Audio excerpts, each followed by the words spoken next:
Before we begin today's episode of Potterless, I just wanted to thank everyone for being so great about Potterless on the internet.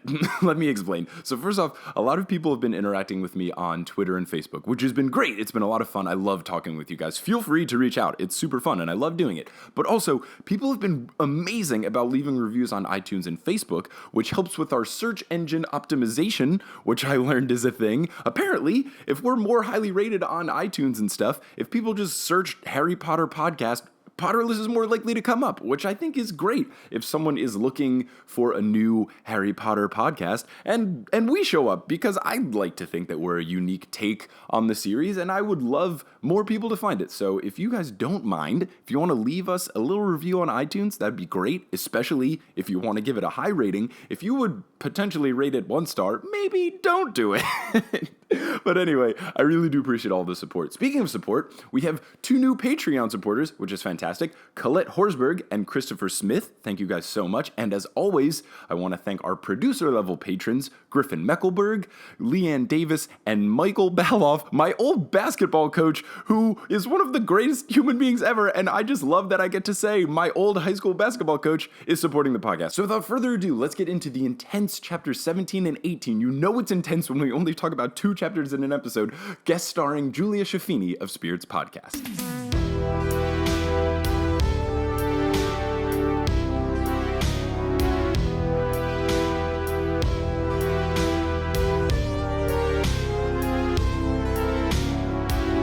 Hello, everyone, and welcome back to another episode of Potterless, the tale of a 24-year-old man reading the Harry Potter novels for the first time. I am excited to bring you this episode because it is the most twisting plot mess ever, and I'm really excited for it. And I'm joined by none other than Julia Schifini of the Spirits Podcast. Julia, how are you? I'm pretty good, and you got my name right, so I'm super excited about that.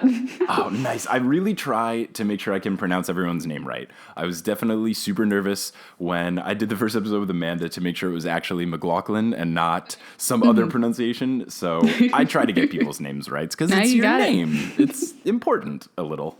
So for everyone who does not know, Julia is co-hosts with Amanda, who is on previous episodes of Spirits Podcast, which is an awesome little podcast about different myths and legends. And currently we're recording this on Halloween. Yes. The day before Halloween, but basically yeah. Halloween because it's the weekend. And they've been doing super fun Halloween episodes. Yeah. By the time I post this, it will be not October, but Spirits Podcast is fantastic. It's a really good time. You may catch me on there in the future, so I would say check them out for sure. But let's get into the ending chapters from chapter 17 till the end of Harry Potter and the Prisoner of Azkaban, aka like M. Night Shyamalan twist central. It's a lot of really convoluted plotting, but yeah, it's fantastic. Yeah, it's really exciting. So let's just get right into it because there's so much that's happening. So chapter 17 is titled Cat, Rat, and Dog. And basically it starts off with Scabbers freaking the hell out, trying to break free from Ron's grasp as much as possible. The squad is like running away from the quote-unquote death of Buckbeak, and they're trying to, make sure that they are not seen in the invisibility cloak. Which doesn't work very well in their favor. No, it usually doesn't. Usually anytime they're trying to do something, it never works. They're like, oh, we need to do this thing. And then it's always the opposite. It never works out as planned. As they're running away, Harry sees Crookshanks, which is bad news because Crookshanks hates Scabbers. And Scabbers is already making a scene. Ron finally gets Scabbers back, but as he does, he gets him under control, they see a giant black dog running towards them, which of course scares Harry because of the Grimm situation. Mm-hmm. Not only did they just see the dog, but the dog decides to attack them, tackle Harry, bite Ron on the arm, and drag him away by his feet. Yeah, breaks his leg too. Yes, straight up breaks his leg. Yeah, he brings him over. No, I mean that's more Ron's fault. Ron tries to hook his leg to one of the roots, and the dog's just nah, not having it. Yeah, the dog's come on, get out of here. Don't you know who I am? I'm Sirius Black the dog. But yeah, it gets super intense. The dog drags Ron over to the Whomping Willow, and he wraps his leg around the tree branch, a root of it, and then the dog is nice try, and just pulls him so hard that his leg breaks. God. I guess it's okay if you break limbs in Harry Potter world because Madame Pomfrey can literally just say Accio leg fix or whatever. Yes, that's the spell right there. Or they can use Skelligro, which is the worst named potion ever. Oh, God. You don't need casts or anything. So when people like break body parts, everyone's like, whatever, just go to Madame Pomfrey. She's got this. Yeah, she'll just be sassy and fix your body and then, yell at anyone that tries to enter the hospital. Yeah, dude, she's like real strict. She reminds me of Catholic school nuns a little bit. Oh, for sure. 100%. Just like angry, let me do my job, you're all getting in the way kind of situation. Yeah, totally. It's definitely a running motif of Madame Pomfrey kicking people out of the hospital. Because like every time Harry gets injured during Quidditch, which happens multiple times, like the team tries to like stay in the hospital and support him, which is like a normal thing, but she's like, everyone get out. And then later in the book, this time when it happens, it's like there's a lot of important things happening around Hogwarts, and like they're trying to figure out like if this convicted murderer is innocent or not. And then Dumbledore and Snape and Fudge are like trying to figure out like this very important thing before a man is murdered. And Madame Pomfrey's like, everyone get out. It's like, Madame Pomfrey, like, he's gonna be okay. Like, you literally do magic to make sure Harry's gonna be fine. I think it's okay if Dumbledore, the most important person in the world, talks to Harry. Like, I feel like it's all right. Yeah, she takes her task very seriously. Yeah. She is very good at what she does, though, so you gotta give her props. I mean, remember the whole basilisk paralyzing everyone kind of thing? She took that very seriously. Yeah, she did. And she did a good job. It's funny that, like, she's technically a school nurse at Hogwarts, but, like, with the frequency of how often she, like, heals people and saves people's lives, she's, like, basically, like, the head surgeon of arguably the most hospital. Talented person at Hogwarts. Yeah, it's like the top doctor in the wizarding world. It's like, okay, like the prize med school position. Hogwarts doctor. Nurse at Hogwarts. Okay, so they go over to the tree. The Whomping Willow's in full force. It's smacking people. As it started doing this, I was like, what is the point of this fucking tree? Yes. And then finally they say it later. But for like 3 books, I've been like, this tree only creates problems and hurts people and breaks things. What is the deal with this dumbass tree? What is its purpose? You learn later. But basically, Crookshanks goes up to the tree and then touches a root and just makes it stop. All the kids are very confused. Can we talk about for 1 second just how useless Hermione is in that scene too? Like Hermione is usually the like Deus Ex Machina for the Harry Potter series. If something is going if something's going wrong or wrong, Hermione is the one to fix it. But in this scene, she's just like kind of hopping around. She's like, I don't know what to do, guys. I don't know what to do. Until Crookshanks just pops in, puts the paw on the root. Yeah, with Crookshanks knowing so much, I was expecting Crookshanks to also be an Animagi person, but then it's like a really smart cat. Like, I was trying to guess, I was like, which character have I not met yet that I know is important later in the books that like Crookshanks could be? Because he's doing a lot of things for just a cat. But yeah, I'm surprised that Hermione... interesting thing, sorry. I don't want to pick up. The interesting thing with Crookshanks is J.K. Rowling revealed in a later book that Crookshanks is actually part Kneasel, which is this weird cat demon thing that some wizards keep as pets. So they're supposed to be super intelligent and very conniving. So Crookshanks is the half conniving evil cat. Okay, I guess that makes more sense than just really smart house cat. Super smart house cat. I was surprised that Hermione didn't know the whole Whomping Willow touch root thing, because she knows like literally everything. I feel like she would have been the one to be like, hey, if you touch this root, but maybe it's a secret on purpose. Yeah, I guess it's not common knowledge, so Hermione wouldn't know it. You know, she's taken 300 classes, and you would think that she could learn something about a damn tree. Damn it, Hermione. They enter a secret passageway through the bottom of the trunk of the tree that the Marauders map mentions goes to Hogsmeade. They go down, and it's a slide again, which is like a very common thing in Harry Potter. Just like every secret passageway is also a slide. I'm just wondering how they get back up it, without they have falling to grip down on their really face. Tight, or there's someone put a rope in or something. But yeah, everything is a slide. So it goes into some rundown room, and Hermione's like, "Oh, I think we're in the Shrieking Shack." And at first, I had to look it up because I was like, "What is the Shrieking Shack?" I was actually talking to my girlfriend about it while I was reading it, and I was like, "What is the Shrieking Shack?" She was like, "Oh, it's that that haunted house that they described earlier with the whole Malfoy mud face situation. And I was like, oh, that's why they described a random building for 2 pages. I mean, not inaccurate. Originally, when I was reading it, I was like, okay, cool. Why are we talking about this haunted house for 2 pages? I was like, this is so silly and obnoxious. J.K. Rowling really wanted to give you the ambiance of Hogsmeade. It's like William Golding just described sunsets for 3 pages in Lord of the Flies. Oh man, yeah. So now it all makes sense, and there's other things that like she described at length towards the end of the book that I think are going to have to come into effect later. Dumbledore goes on for like 6 lines about how it's okay that you let Pettigrew go, Harry. I think this will come and be good in the future. And I'm like, okay, so in book 7, Pettigrew might give away Voldemort's secret location, but he's not going to be good for like 4 more books. Right. I feel that. Oh man, so they think they're in the Shrieking Shack. They go upstairs to a room because they hear Ron and Crookshanks in there. And once they get inside, Ron is like, it's a trap. And right after he says it, the door slams and Sirius Black is there. And he's the black dog, but you learn he's an animagus, which means, he's an animorph, basically. He can turn into animals willy-nilly whenever he wants. So he's the black dog that Harry's been seeing all this time. Have you talked about the significance of the black dog in mythology yet? Because I'm totally going to get in on that. I would love to hear your take on it. In Celtic and I think some English mythology, there is this demon dog, basically. Okay. If you would see it on the moors of Scotland and stuff like that, and if you saw it, it would mean that you would have death either in your family or yourself in the year following. Okay. So the Grim is a thing. It just has a really weird Scottish name that I can't remember right now. Okay.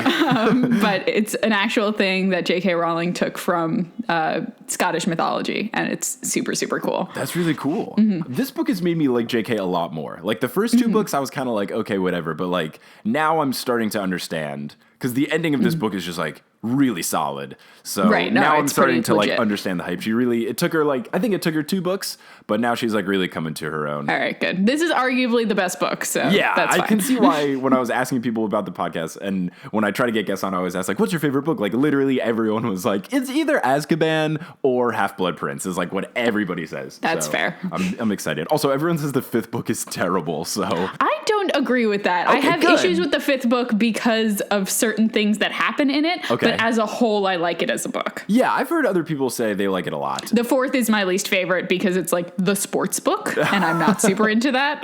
That's why it was my favorite. I only saw the first 4 movies, and that's why it was my favorite, because it was the sports movie. That's fair. You'll soon hear when you listen to all these episodes, but I rant about Quidditch in every episode about how it's the worst, because I'm really passionate about sports, and it doesn't function as a sport. It just doesn't. You don't get any Quidditch in our chapters, though, so you don't have to rant about it this time. I'm going to be so happy during this episode. It's going to be great. I'm not going to be angry at anything. So basically, Harry's super angsty at this point, and he wants to kill Sirius Black. Ron tries to go all defense mode and like stands in front of Harry when Sirius starts to confront him. Ron keeps getting up with this broken leg like a fucking idiot. He really does. He just keeps trying to stand up. It's like, Ron, your leg is broken. Just like, I counted at least 3 times in this one chapter. Yes, it is at least 3. I'm pretty sure I wrote it too. Somewhere in my notes, I have something like Ron keeps trying to stand up like an idiot. Sit the fuck down, Ron. So he's like, you'll have to kill us all if you want to get to Harry. And Sirius says, there's only one murder that should take place tonight. Which is just, come on, Sirius. Don't be melodramatic. You escaped from prison. Like, don't do this to yourself.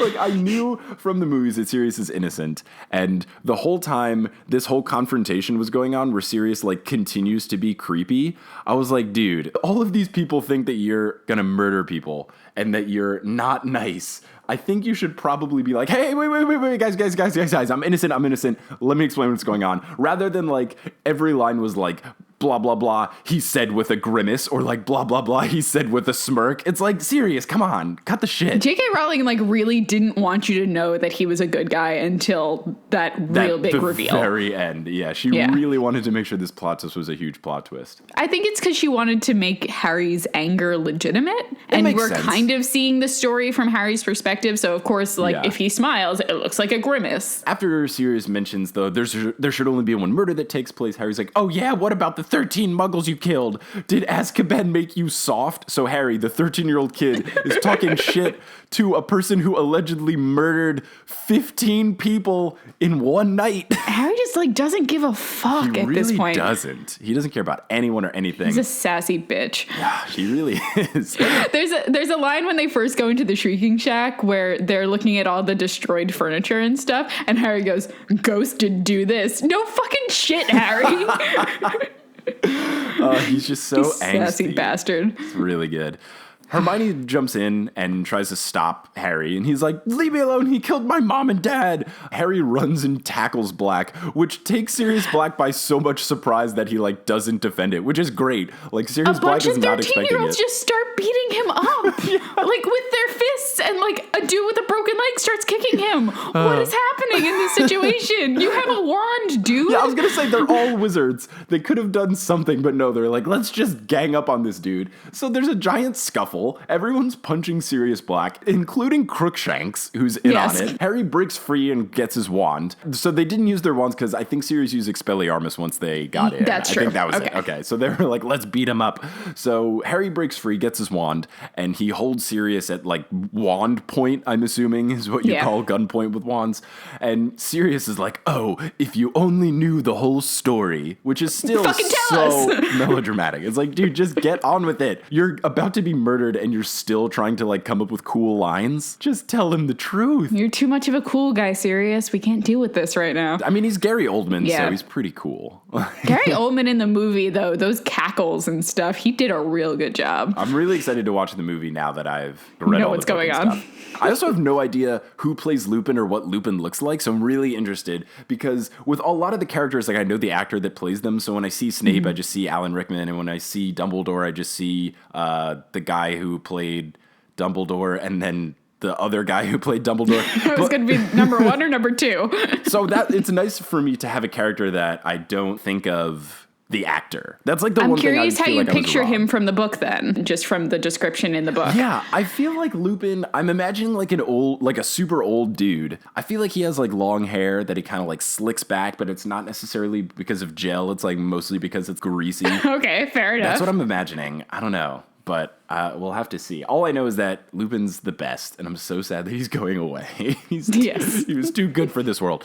So Crookshanks jumps onto Sirius Black. Harry's ready to kill him, and a voice inside Harry's head says, "Do it now," which is clearly Voldemort, and there is no other explanation. I actually didn't even think of that, all right? Oh, that's I just what remember I totally thinking Harry is I'm going to kill him. I'm like, you don't even know how to do that, bro. That was my second thought. Dude, do you know Avada Kedavra, or were you just going to be Expecto Patronum on Sirius Black? He's 13, and that doesn't happen till later. That's my long shot, because there's always this weird thing where they're like, is Harry evil? Where they try to throw in the whole Slytherin thing and all this parcel tongue bullshit, but I don't know. My guess is Voldemort. That's a fair guess. That's just my guess for any creepy voice. Pretty much. That's Voldemort, clearly. I mean, you had a whole story in Chamber of Secrets where it was a dude talking through a diary to be creepy. Yeah, so anything is possible. Yeah. They hear footsteps, they start to yell for help, and it's Lupin, which is nice. Lupin comes in and he's like, "Where is he?" And Sirius Black points at Ron. Ron's like, "What did I do?" Ron's like, "What the heck did I do? I'm not important. I'm just Ron Weasley." So my thought is that this has to be Pettigrew's the rat, which I've known the whole time because of the movie. So Lupin then says, "Where?" He points to Ron and he's like, "What? Unless you switched without telling me," which again, super ominous. Just be honest with everyone right now. Please. Lupin goes in and hugs Sirius Black, and all the kids are like, "What the hell is going on?" Mm-hmm. And Lupin's like, "I didn't tell anyone that I've been covering up for you," says Hermione. Another, plot twists are just rolling in. Yeah, it's just plot twist after plot twist. First off, Sirius Black says he's innocent. Then Lupin comes in and needs something from Ron, apparently, which is the whole Pettigrew thing. And then you find out Lupin's friends with Sirius Black. Then you find out that Hermione's been covering for Lupin. It's one paragraph with 4 plot twists in it. It's absurd. I imagine it as the scene in Rocky Horror where everyone is just yelling each other's names. Oh, definitely. That kind of chaos. Yeah, that, or in Reservoir Dogs where it's the Mexican standoff and everyone's at gunpoint, but instead of guns, it's plot twists. Yes. Hermione says that Lupin has been helping Black get in and that he's a werewolf, so double plot twist. That's also, it's super racist of Hermione. She's like, "Don't trust him. He's a werewolf. I'm like, Hermione, no, you're so much better than this normally. It like goes on throughout the whole end of the book that like werewolves can't be trusted, but they never say why. They're just regular human beings who turn into wolves. Yeah, I guess they understand the whole like they turn into wolves thing at night, but like if you're a werewolf and you're a grown-ass man and you've been a werewolf for a good chunk of your life, you will understand that you will take the necessary precautions, which Lupin did as a teacher. No one is in danger. The only reason that there was any issue on this particular night where he turns into a werewolf is because he's trying to like save people's lives, and he had to like rush out before he could take a potion that Snape was late to give him too. Yeah. All this thing where it's like, oh, you can't trust werewolves. You're right. It seems like strangely racist, where it's just like, oh, he's a werewolf. Racist. Clearly not fit to be a teacher. It's like, hold on. He seems like the only good teacher that they've had besides McGonagall. Much. That's the other thing I don't understand is like Hogwarts is like the only wizarding school, and they have a lot of really bad professors. Snape takes grudges with all of his students. And he's not a bad teacher. He's just, he's not bad at his subject. He's just a bad human being. Yeah, but he's supposed to be good, apparently. Eventually, there's going to be the whole big turn where Snape, kills Dumbledore and then is a good guy and then says always and is like, I really liked your mom, Harry. This is all I know about Snape. But I know that he turns good, and I don't see it. I don't, but it's going to happen. I know it is, because he's played by Alan Rickman. How can he not be good? You can't make a bad guy Alan Rickman. Come on. Except for in Die Hard. Oh, I haven't seen Die Hard. Gruber. Hans Gruber. He's the bad guy in Die Hard. I got to see it. I've only seen Galaxy Quest and Harry Potter movies, so. Oh, no. Clearly, he's just a god. So Lupin clarifies that he hasn't been helping Sirius or wanting Harry dead, but he's like, but I am a werewolf. Yeah, he's like, 1 for 3, Hermione, not so great. Yeah, it's like a super casual thing where he's just like, well, you were wrong, except for that whole werewolf thing. Props. He was like, how long have you known? And Hermione was like, oh, I've known since Snape made us research werewolves in depth. And it was like, fuck you, Snape. That makes sense. Lupin says that Snape did that on purpose so that people could find out. And, clearly it worked. Then you learn later why, because Snape hates Lupin a lot. My note at the end of this, all caps, was this explains so much. Like all of these things, absolutely. Everything has been explained in one giant standoff. Yeah, you get more Snape grudge background later on in the books too, so it gets real good, but this is the first taste of it. Yeah, the Snape grudge, which just like continues to build like more and more. I'm glad that there was much more explaining this time. Mm-hmm. He seems like just this like nerd that got picked on and just like took it way too far in like hating his bullies. Because from all the descriptions of these 4 dudes, like they don't seem like the worst people. But I don't know. He took this one trick like really badly, and it's like shaping his entire life now. And also Lupin, I think also at one point he's like, oh, he didn't like James. He was jealous of his Quidditch play. I'm like, yeah. I don't know about that. Yeah, I don't know. Maybe it was the whole, like, people trying to get him murdered by a werewolf thing. Like, that seems like enough for him to be upset. I'd be pissed about that, too. I still have grudges from people in high school, so yeah, but no I'm one not tried to talk. have you, like, mauled by a rabid animal, so. That's true. I hold grudges without that, so I'm worse. Yeah, so if someone had done that, who knows? Maybe you'd, like, hate their children and, like, want their kid to, like, get detention a lot or something. Sounds familiar. Sounds about right. So then Lupin goes on. He's like, did you notice I was always sick on the full moon and that the boggart was the moon? And that I literally closed the book at this point because the most ominous of all the things that J.K. Rowling was that Lupin's thing that he feared the most from the boggart was a silvery orb. And I had 2 thoughts of this. First off, I was like, whoa, that's really good. And second, I was like, okay, the moon is not a silvery orb. Harry's also a really bad narrator. Like, Harry's perspective is terrible. He'd be like, that looks like a balloon. You're like, no, Harry, what are you talking about? Yeah, like, oh, it's my dad. And I was like, no, that's you doing that. You like, don't, come on. Fucking dumbass. The silvery orb thing, I was griping about this because I was like, the moon has craters and is the moon. But I was talking to my girlfriend about it, and she made the good claim that, like, the thing that he would fear is, like, the sight of a full moon, and from the ground, like, it looks just like a glowing orb. Yeah. When you look at the moon, it's bright enough on a full moon where it doesn't necessarily look like the moon itself. Just like you can't see the fire coming out of the sun, but you see the glowing exactly. Sun. Yeah, so I like understand that aspect. But that being said, when you say silvery orb, I was imagining just like literally a chrome sphere floating through the air, and I was like, what the fuck is this thing? Like, this could be so many things. I'm so confused. And then it was like, oh, it was the moon. What does Harry think it is? Does he think it's a crystal ball or something? And then he had no idea. It just said the Okay. 2 or 3 times you see it, it just says silvery orb. That's literally it. And it was the same depiction every single time, because I've noted in my notes every single time. I was like, what is this silvery orb? Like, it was so heavy-handed ominous that You're like, I need to know what it is right now. Yeah. Clearly this is something. I had no idea what it was, but moon was not on the short list of things. Well, there you go. I'm glad you're still surprised by stuff even after seeing the movies. Yeah, so that's why I'm really excited to get past the 4th book, because I know like vaguely what happens in 5, but 6 and 7 I know literally nothing. So I'm really excited to see all the major plot twists. So I'm glad that I don't know everything, so then things will come up. One thing I don't know, which I wrote in my notes, I don't know who Bellatrix is. I know she exists, and I was trying to figure out who Crookshanks is as a human, and I was like, is Crookshanks Bellatrix? Because I was like, this is the only like major character whose name I haven't heard yet in the book, but it just turns out Crookshanks is a really smart cat. So Hermione says she noticed both things when he was like, did you notice I was sick? Or because my Bargaret was the moon? She's like, I noticed both. Like, yeah, bitch. You checked both those things off the list, and I was really, really not surprised. Yeah. Lupin says that all the staff knows about the werewolf thing, and he just wants to explain himself. So he gives the wands back and is like, now do you think I'm going to just be chill about this? And they're like, okay, fine.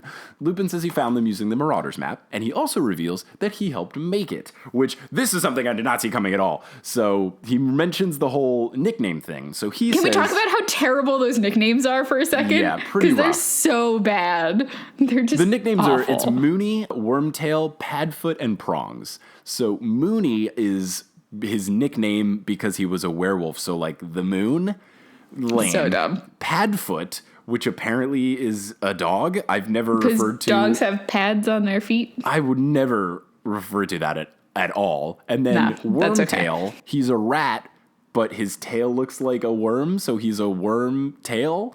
Because rats have bald tails, I guess. And then Harry's dad is a deer, so it's Prongs. Prongs, I was like, what is he, a fork? I was like, is he some sort of kitchen utensil? It's like, no, he's a stag.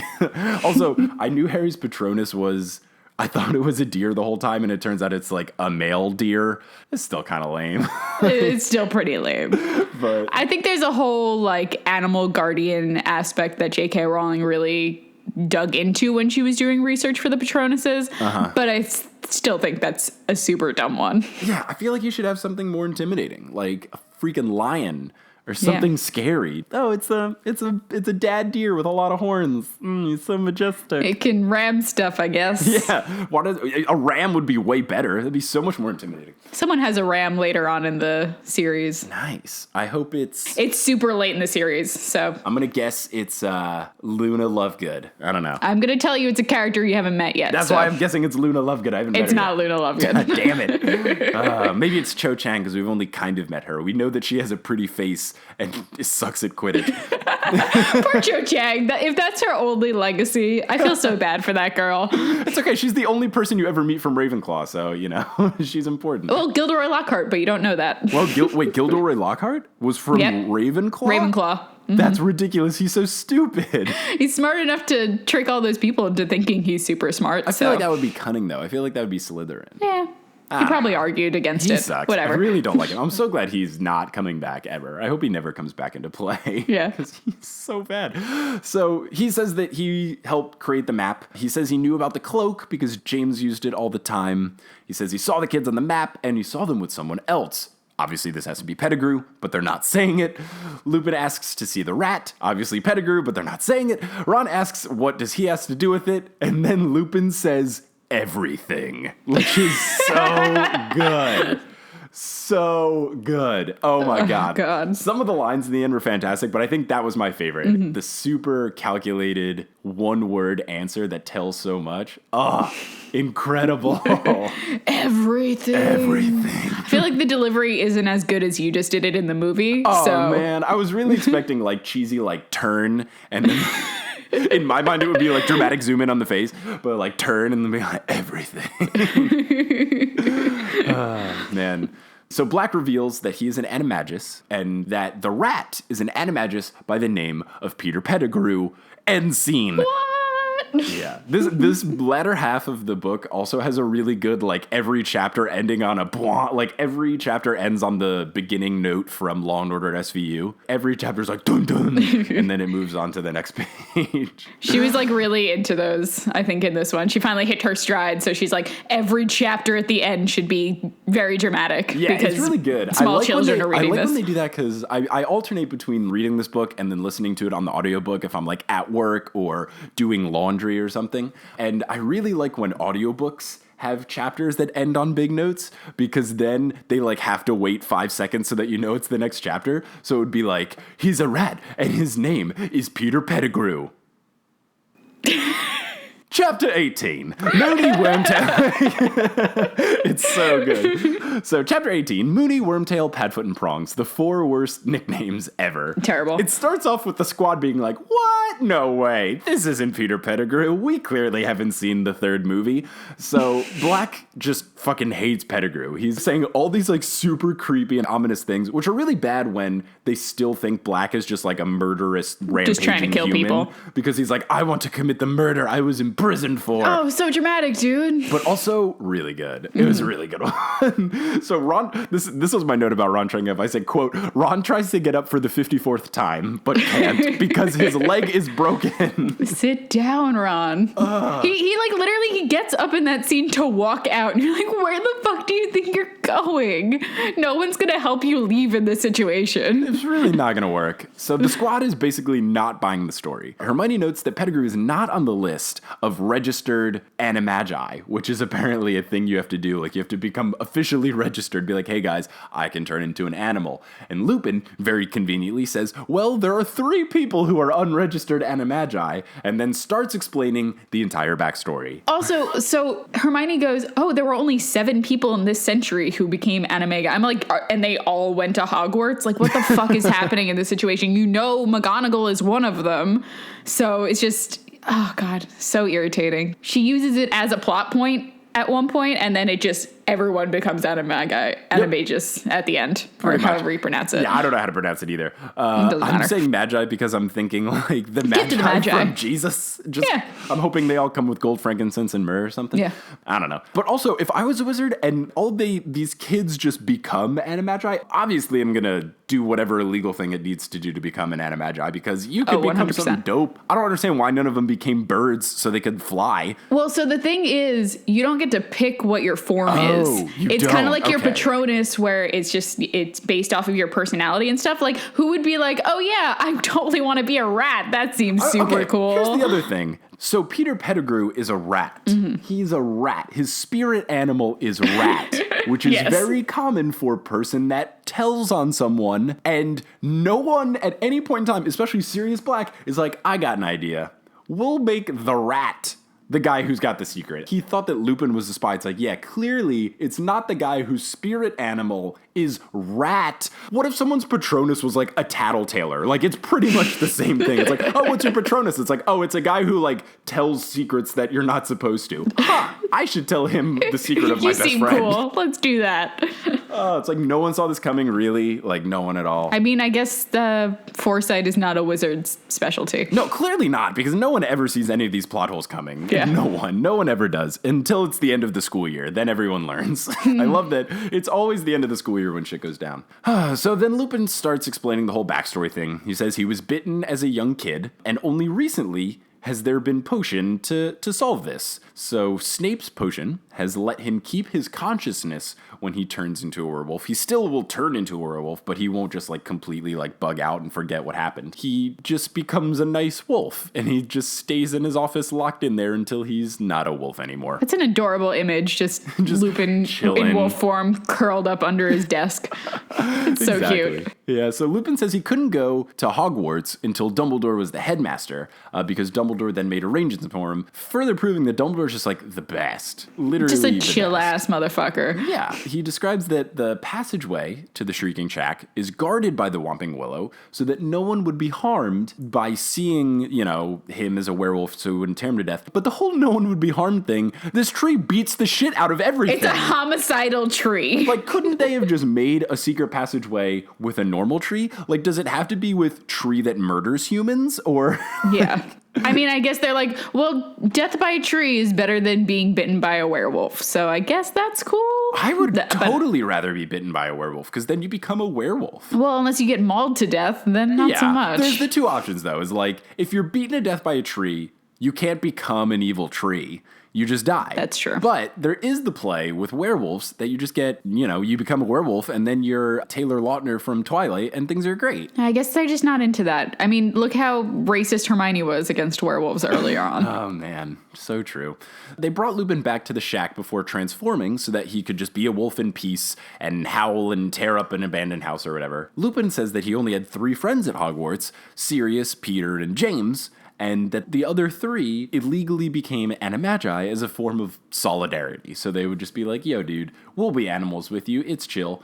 So it took them 3 years to figure it out, but by their 5th year, they all had become animagi. And they would join Lupin whenever he transformed. Peter would be the rat and scurry around and touch the knot that freezes the Whomping Willow. The others would go through, and then they would just kind of chill in the Shrieking Shack. So you revealed that Sirius is Padfoot because of the dog, Peter is Wormtail because of the rat, James is Prongs, and Harry's like, I wonder what Prongs could be. I think it's interrupted immediately when that situation happens. Because can't give him any time to figure it out. Gotta immediately have it just like thrown away so that it can be a plot twist later. Save it for a later cliffhanger. Totally. Yeah, okay. I had it so Harry begins to ask himself what Prongs could be, but Hermione cuts him off to say that it's very dangerous that they did this. It's like, great, Hermione. Thanks a lot for that stunning piece of commentary. Putting out the obvious there. Yeah, really, really rough there. So Lupin says he knows and he feels bad because he violated Dumbledore's trust. He says that's why all this year he hasn't told Dumbledore that Sirius was an animagus, because he said that he would then have to admit that he was wronging Dumbledore behind his back all these years by not telling him what's going on. I feel like this is also how Dumbledore gets all of his followers, by doing something nice for them and kind of like blackmailing them into being like, well, I did you that super cool thing that changed your life, so now you owe me like a real big favor. That's very true. That's very true. Lupin says Snape has been right not to trust him, and Sirius is really confused. He's like, what? And Lupin's like, oh, Snape is a teacher here now. And Sirius is like, are you fucking kidding me? He mentions that Snape hates Sirius because of the trick that almost killed him, which is the 3rd time that this thing has been mentioned. And Sirius says, serves him right because he was trying to get us expelled. Basically, you find out that Black is the only one that did the trick. And he told Snape how to stop the Whomping Willow and get to the tunnel, which would have meant that Snape would have meant with like fully werewolf mode Lupin, aka death by werewolf. Would not have been good. Could have been terrible. So James then ran in and saved him, but Snape saw Lupin at the end of the hallway or whatever, so he knew what was going on and all the stuff. So Dumbledore had to kind of force Snape to be silent about it and not tell anyone. Hermione's like, oh, so that's why Snape doesn't like you? Because he thought you were in on the joke? And then Snape, who's been in the room the whole time, takes off the invisibility cloak and says, that's right, and the end of the chapter. Such a dramatic bitch. Why do they gotta keep doing this? Just like whips off the invisibility cloak. Yeah. Hello, you son of a bitch. It brings up my favorite movie trope, which is like person that enters the room at the perfect time to say a dramatic line, because I always imagine in those things, like the person is just like behind the door with their ear on the crack of the door, like, okay, wait for it, like, what's gonna be the big boom? And like, how long was Snape there just like chilling with the invisibility cloak, like, ha ha ha, I hope they talk about me? I think at one point they hear a creak, like something creaks, and Ron's like, what the fuck was that? And everyone's like, murder in the room, no one cares. I see, I get it. And that dramatic cliffhanger of a note is how we're gonna end this episode. But fear not, because we will be back in 2 weeks of posting time, but 5 seconds of recording time, because once we stop, I'm going to keep going and we're going to record the rest of this. But you lovely listeners need to wait 2 weeks because I need to edit this and everything. But Julia, thank you so much for being a part of this episode. It's my pleasure. It's been great. I'm excited to do the rest of this with you. Gotta get some time traveling hijinks. Yeah, oh my goodness, right? So crazy. Everyone listening, thank you so much for listening. If you want to follow Julia on her podcasting adventures, it's Spirits Podcast, and it's fantastic, and I love it a lot. And it's also a bi-weekly one, comes out on Wednesdays, super good. Is there anything else you want to plug, Julia, or is that kind of your main deal? No, that's it. Just come listen to Spirits. We talk about boozy spirits and legends and stuff. Definitely. that was not a good sell of my own podcast, but there's enough words. There's a lots of good sells out there of it. They do a story like that Disney movie Maui that's coming out, or already came out by the time this podcast came on. It's like a happy Disney story. Turns out there's like vagina monsters in it. So the real story, way worse. That's definitely been my favorite episode because it's like, here's a Disney movie. Just kidding. There's literal death by vagina. Like someone gets murdered by a vagina. So if that isn't a good enough sell for Spirits, I don't know what is. And that's why we die. Yes, that is why everyone dies now, because someone died by vagina, and now that was the first death that ever happened, according to mythology. But yes, everyone, thank you so much for listening. We'll see you next time. If you want to follow along with the podcast, you can subscribe on iTunes. You can rate it as well, and that's super awesome and does a whole lot. You can follow us on Twitter at PotterlessPod. And until next time, as they say in the wizarding world, wizard on! Potterless was created by Mike Schubert, it is hosted by Mike Schubert, it is edited by Mike Schubert, it is produced by Mike Schubert, as well as Leanne Davis, Griffin Meckelberg, and Michael Baloff, whose mothers always let them stay out past curfew when they ask nicely, and the music is by Bettina Campamanes. Thank you guys so much for listening. You can find us on iTunes, SoundCloud, and Stitcher. We're also on Twitter and Facebook at facebook.com/Potterless. And if you want to pledge money to the podcast to support it and help make it a better product, you can go support our Patreon, patreon.com/Potterless, and you get cool little bonus content. If not, no big deal. But anyway, guys, thank you so much for listening, and until next time, wizard on!